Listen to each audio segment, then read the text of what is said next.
আমাদের কেউ যদি স্ত্রী সহবাসের সময় এই দোয়াটি পড়ে, বলে বিসমিল্লাহি আল্লাহুম্মা জান্নিবনাশ শাইতানা ওয়া জান্নিবিশ শাইতানা মা রাযাকতানা, এই দোয়াটি যদি পড়ে তাহলে কি হবে?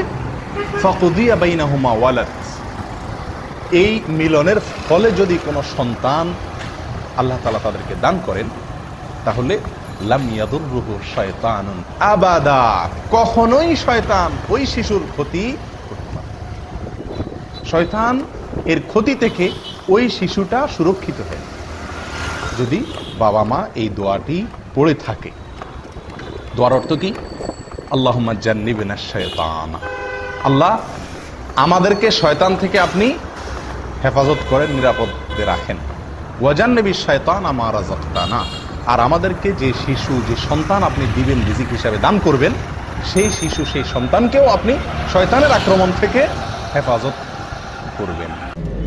এই দোয়া যদি কেউ পড়ে তো আল্লাহ সুবহানাহু ওয়া তাআলা ওই সন্তানকে আজীবন কখনোই শয়তানের বড় কোনো আক্রমণ, বড় ধরনের কোনো ক্ষতি, তাকে মুরতাদ বানায় দেওয়া, অমানুষ করে দেওয়া, একেবারে বিপদগামী করে দেওয়া, এরকম বড় দায়ের কোনো ক্ষতি তার করবে না ইনশাআল্লাহ।